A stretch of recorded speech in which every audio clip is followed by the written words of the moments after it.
বন্ধুরা, আমার নাম শাহিনুর বেগম।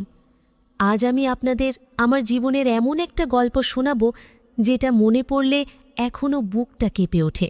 একসময় আমার জীবনও খুব সুন্দর ছিল, স্বামী, সন্তান আর পরিবার নিয়ে ছোট্ট সুখের সংসার। কিন্তু মানুষের সুখ বোধহয় বেশি দিন সইতে পারে না ভাগ্যের। আমাদের আদিবাড়ি ছিল চাঁপাইনবাবগঞ্জে। আমরা বড় যৌথ পরিবারে থাকতাম। আমার স্বামী খুব ভালো মানুষ ছিলেন, আমাকে ভীষণ ভালোবাসতেন। সংসারে কোনো অভাব ছিল না। আমাদের একমাত্র ছেলে শিহাব তখন ছোট, সারা দিন বাড়ি মাতিয়ে রাখত। কিন্তু হঠাৎ একদিন সব শেষ হয়ে গেল। সেদিন রাতেও সব কিছু স্বাভাবিক ছিল। হঠাৎ মাঝরাতে আমার স্বামী বুকে প্রচণ্ড ব্যথা অনুভব করেন। আমরা দ্রুত হাসপাতালে নিয়ে যাই, কিন্তু ডাক্তার জানিয়ে দিলেন তিনি আর নেই। স্ট্রোক করে তিনি পৃথিবী ছেড়ে চলে গেছেন। সেই মুহূর্তে মনে হয়েছিল আমার পুরো পৃথিবী অন্ধকার হয়ে গেছে।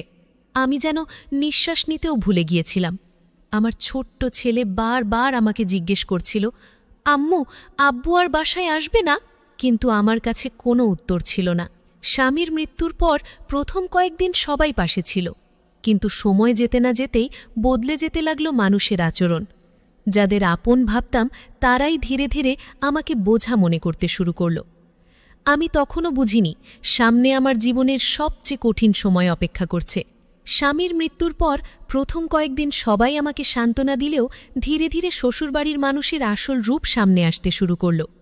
সংসারের ছোট ছোট বিষয় নিয়েও আমাকে কথা শুনতে হতো।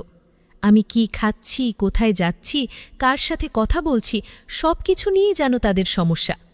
একদিন সকালের রান্নাঘরে কাজ করছিলাম, তখন আমার বড় যা পাশের ঘরে দাঁড়িয়ে আরেকজনকে বলছিল, স্বামী ছাড়া যুবতী মেয়ে মানুষ কতদিন ভালো থাকে, দেখা যাবে। কথাটা শুনে আমার বুকটা কেঁপে উঠেছিল।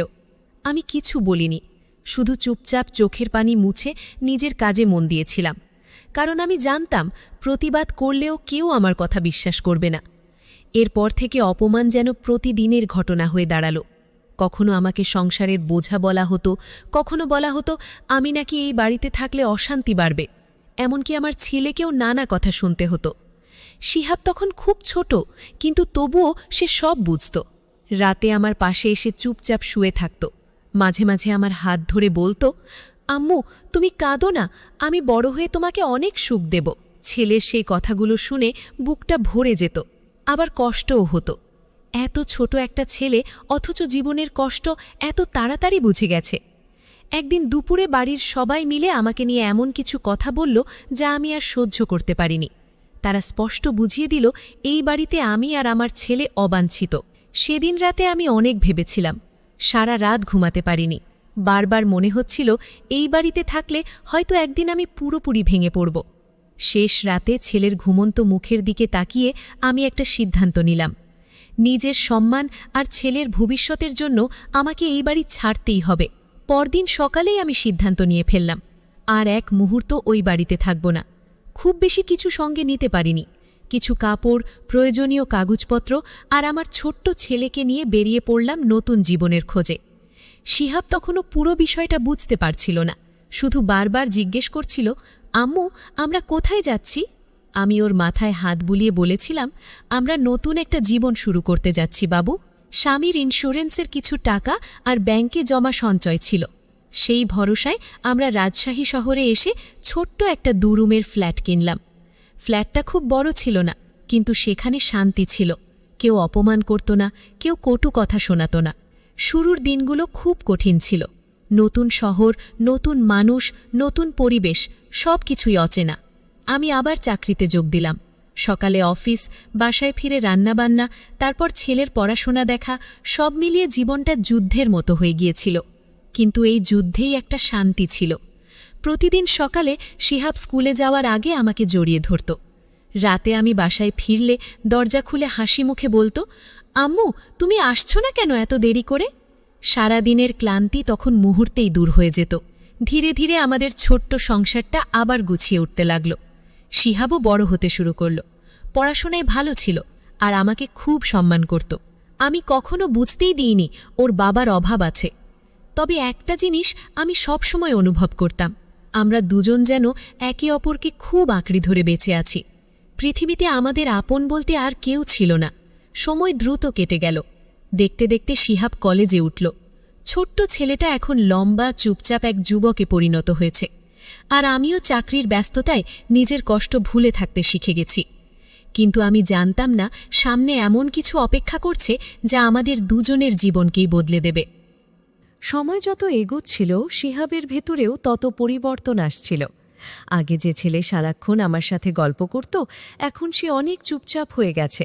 বেশিরভাগ সময় নিজের রুমে থাকত, কখনো ফোনে ব্যস্ত, কখনো একা একা জানালার পাশে বসে থাকত। প্রথমে আমি বিষয়টা স্বাভাবিকভাবেই নিয়েছিলাম। ভাবলাম বড় হচ্ছে, পড়াশোনার চাপ বাড়ছে, তাই হয়তো একটু বদলে গেছে। কিন্তু ধীরে ধীরে আমি বুঝতে পারলাম ওর ভেতরে যেন কোনো অস্থিরতা কাজ করছে। একদিন সকালে আমি প্রতিদিনের মতো ওকে ডাকতে ওর রুমে গেলাম। দরজা একটু খোলা ছিল। ভেতরে ঢুকতেই দেখি শিহাব ঘুমের মধ্যে অস্থিরভাবে কিছু বলছে। ওর মুখে ভয় আর অস্বস্তির ছাপ স্পষ্ট ছিল। আমি ধীরে ধীরে ওকে ডাকলাম, শিহাব, বাবু, উঠবে না? ও হঠাৎ চমকে উঠে বসে পড়ল। আমাকে দেখে যেন আরও অপ্রস্তুত হয়ে গেল। আমি অবাক হয়ে ওর দিকে তাকিয়ে রইলাম। ও চোখ নামিয়ে ফেলল। সেদিন থেকে আমি লক্ষ্য করতে লাগলাম ও আমার সামনে খুব অস্বস্তি বোধ করছে। আগের মতো সহজভাবে কথা বলে না, চোখে চোখ রাখতেও যেন সংকোচ হয়। একজন মা হিসেবে বিষয়টা আমাকে ভাবিয়ে তুলল। সারাদিন অফিসে বসেও আমার মাথায় একই চিন্তা ঘুরছিল। বাবা ছাড়া বড় হয়েছে, হয়তো এমন কিছু অনুভূতি বা মানসিক পরিবর্তনের মধ্য দিয়ে যাচ্ছে যা সে কাউকে বলতে পারছে না। সেদিন সন্ধ্যায় বাসায় ফিরে দেখি শিহাব চুপচাপ পড়ার টেবিলে বসে আছে। আমি ইচ্ছে করেই স্বাভাবিক আচরণ করলাম। বাইরে থেকে ওর পছন্দের ফিশ ফিঙ্গার নিয়ে এসেছিলাম। প্লেটটা ওর সামনে রেখে হাসি মুখে বললাম, কলেজ থেকে এসে কিছু খেয়েছিস? ও মাথা নেড়ে না বলল। আমি ওর পাশে বসে শান্ত গলায় বললাম, দেখ বাবু, জীবনের একটা সময় মানুষের ভেতরে অনেক পরিবর্তন আসে, অনেক অনুভূতি, অনেক অস্থিরতা কাজ করে, কিন্তু সব কিছুর মধ্যেও নিজেকে সামলে রাখতে হয়। আমার কথা শুনে শিহাব একদম চুপ হয়ে গেল। ওর মুখে মুখে অপরাধবোধ স্পষ্ট ছিল। সেদিন প্রথমবার আমি অনুভব করলাম আমাদের সম্পর্কের মাঝে এক অদ্ভুত দূরত্ব তৈরি হচ্ছে, আর সেই দূরত্বই হয়তো সামনে বড় একটা ভুল বোঝাবুঝির কারণ হতে চলেছে।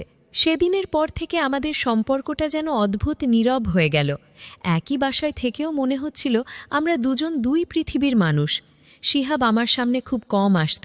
আমি কিছু জিজ্ঞেস করলে ছোট ছোট উত্তর দিয়ে নিজের রুমে চলে যেত। একজন মা হিসেবে বিষয়টা আমাকে কষ্ট দিচ্ছিল, কারণ আমি জানতাম ওর ভেতরে কিছু একটা চলছে, কিন্তু সে সেটা আমাকে খুলে বলতে পারছে না। এক রাতে অফিস থেকে ফিরে দেখি শিহাব বারান্দায় একা দাঁড়িয়ে আছে। চারপাশ অন্ধকার, শুধু দূরের শহরের আলো জ্বলছে। আমি ধীরে ধীরে ওর পাশে গিয়ে দাঁড়ালাম। কিছুক্ষণ দুজনেই চুপ ছিলাম। তারপর আমি নরম গলায় বললাম, তুই কি আমার ওপর রাগ করে আছিস? শিহাব মাথা নেড়ে বলল, না আম্মু, আমি শুধু নিজেকেই বুঝতে পারছি না। ওর কথাটা শুনে বুকটা হঠাৎ ভারী হয়ে গেল। আমি বুঝলাম ছেলে মানসিকভাবে খুব একা হয়ে পড়েছে। আমি ওর মাথায় হাত রেখে বললাম, জীবনে অনেক সময় এমন হয় যখন মানুষ নিজের অনুভূতিগুলো নিয়ে বিভ্রান্ত হয়ে যায়, কিন্তু মনে রাখবি, ভুল অনুভূতি কখনো জীবনের সিদ্ধান্ত হতে পারে না। শিহাব নিচের দিকে তাকিয়ে রইল। কিছুক্ষণ পরে ধীরে ধীরে বলল, আমি তোমাকে হারানোর ভয় পাই আম্মু, পৃথিবীতে তুমি ছাড়া তো আমার আর কেউ নেই। কথাটা শুনে আমার চোখে পানি চলে এলো, কারণ সত্যিটা আমিও জানতাম, আমরা দুজনেই একে অপরকে আঁকড়ে ধরে বেঁচে আছি। কিন্তু সেই মুহূর্তেই আমি একটা গুরুত্বপূর্ণ সিদ্ধান্ত নিলাম। আমি বুঝলাম শুধু মা ছেলে ভালোবাসা যথেষ্ট নয়, শিহাবের নিজের একটা পৃথিবী দরকার, বন্ধু দরকার, স্বাভাবিক জীবন দরকার, নিজের বয়সী মানুষের সাথে মেশা দরকার। পরদিন থেকেই আমি ওকে স্বাভাবিক জীবনে ফিরিয়ে আনার চেষ্টা শুরু করলাম। ওকে বন্ধুদের সাথে সময় কাটাতে বললাম, পড়াশোনায় মন দিতে বললাম, ভবিষ্যৎ নিয়ে ভাবতে বললাম। ধীরে ধীরে শিহাবও নিজেকে বদলাতে শুরু করল। তবে আমাদের দুজনের মাঝে সেই অদৃশ্য দেয়ালটা এখনও পুরোপুরি ভাঙেনি। ষষ্ঠ অধ্যায়, নতুন পথের শুরু। সময়ের সাথে সাথে শিহাব ধীরে ধীরে আগের মতো স্বাভাবিক হতে শুরু করল। এখন আর সারাদিন ঘরে বন্ধ হয়ে থাকত না, বন্ধুদের সাথে সময় কাটাত, কলেজের বিভিন্ন কাজে অংশ নিত। আমি বুঝতে পারছিলাম ও নিজেকে বদলানোর চেষ্টা করছে। একদিন রাতে আমরা একসাথে খেতে বসেছিলাম। অনেকদিন পর শিহাব নিজের থেকে গল্প শুরু করল। কলেজের বন্ধুদের কথা, ক্লাসের মজার ঘটনা, সব কিছু শুনে আমার বুকটা হালকা হয়ে গেল। মনে হচ্ছিল অনেকদিন পর আমার ছেলেটা আবার ফিরে এসেছে।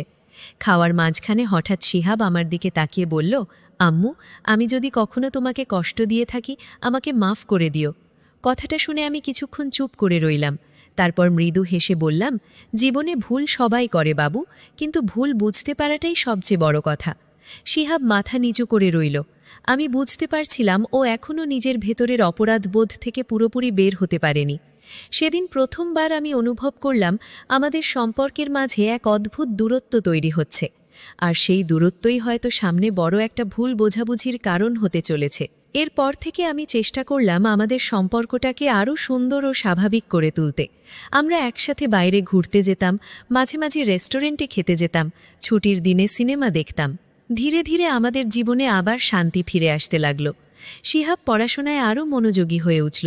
কলেজের শিক্ষকরাও ওর প্রশংসা করতেন। আমি মনে মনে গর্ব অনুভব করতাম, কারণ এত কষ্টের মধ্যেও আমার ছেলে হারিয়ে যায়নি। একদিন বারান্দায় দাঁড়িয়ে আমি আকাশের দিকে তাকিয়েছিলাম। হঠাৎ শিহাব এসে পাশে দাঁড়িয়ে বলল, আম্মু, একদিন আমি অনেক বড় মানুষ হব, তোমার সব কষ্ট দূর করে দেব। ছেলের কথাটা শুনে আমার চোখ ভিজে উঠল। আমি মনে মনে শুধু একটা কথাই বললাম, হে আল্লাহ, আমার ছেলেটাকে সঠিক পথে রেখো। কিন্তু তখনও আমি জানতাম না আমাদের জীবনে আরও একটি বড় পরিবর্তন আসতে চলেছে। দেখতে দেখতে আরও কয়েক বছর কেটে গেল। আমাদের ছোট্ট সংসারটা এখন অনেক শান্ত। আগের সেই অস্থিরতা, ভুল বোঝাবুঝি আর মানসিক দূরত্ব ধীরে ধীরে মুছে গেছে। শিহাব এখন পড়াশোনা শেষ করে একটি ভালো চাকরির প্রস্তুতি নিচ্ছে। আগের চেয়ে অনেক বেশি পরিণত হয়েছে সে। আমার প্রতিটা কষ্ট, প্রতিটা ত্যাগ যেন এখনও বুঝতে পারে। একদিন বিকেলে অফিস থেকে ফিরে দেখি বাসাটা অদ্ভুত সুন্দর করে সাজানো। ডাইনিং টেবিলের ওপর কেক রাখা, চারদিকে ছোট ছোট আলো জ্বলছে। আমি অবাক হয়ে শিহাবকে জিজ্ঞেস করলাম, কি ব্যাপার বাবু? শিহাব হেসে বলল, আজ তোমার জন্মদিন আমরু, সারা জীবন তুমি শুধু আমার জন্যে বেঁচেছ, আজকের দিনটা শুধু তোমার। কথাটা শুনে আমার চোখ ভিজে উঠল, কারণ এত বছরের কষ্ট, অপমান আর একাকিত্বের পর এই ছোট ছোট মুহূর্তগুলোই আমার জীবনের সবচেয়ে বড় সুখ হয়ে উঠেছিল। রাতে বারান্দায় দাঁড়িয়ে শহরের আলো দেখছিলাম, হালকা বাতাসে চুল উড়ছিল। তখন হঠাৎ মনে হলো, জীবন আসলে কখনো থেমে থাকে না। যত কষ্টই আসুক, মানুষকে সামনে এগিয়ে যেতেই হয়। আমি শিহাবের দিকে তাকিয়ে শান্ত গলায় বললাম, জানিস বাবু, আমি সবসময় ভয় পেতাম যদি তোকে ঠিকভাবে মানুষ করতে না পারি। শিহাব সঙ্গে সঙ্গে আমার হাত ধরে বলল, তুমি পৃথিবীর সেরা মা, তুমি না থাকলে আমি আজ এখানে পৌঁছতে পারতাম না। ছেলের কথাটা শুনে বুকটা ভরে গেল। আমি বুঝলাম এতদিনের লড়াই বৃথা যায়নি। বন্ধুরা, জীবনে কষ্ট আসবেই। মানুষ অনেক কথা বলবে, অপমান করবে, ভেঙে দিতে চাইবে, কিন্তু ধৈর্য আর ভালোবাসা থাকলে সব অন্ধকার একদিন কেটে যায়। একজন মা আর ছেলের সম্পর্ক পৃথিবীর সবচেয়ে পবিত্র সম্পর্কগুলোর একটি। সেই সম্পর্কের শক্তি আমাদের জীবনের সব ঝড় পেরিয়ে সামনে এগিয়ে যেতে সাহায্য করে। তো বন্ধুরা, আজকের গল্পটি আপনাদের কেমন লাগলো অবশ্যই কমেন্ট করে জানাবেন। ভালো লাগলে ভিডিওতে একটি লাইক দিন, আর এমন আবেগঘন গল্প শুনতে চ্যানেলটি সাবস্ক্রাইব করতে ভুলবেন না। আবার দেখা হবে নতুন কোনো গল্পে।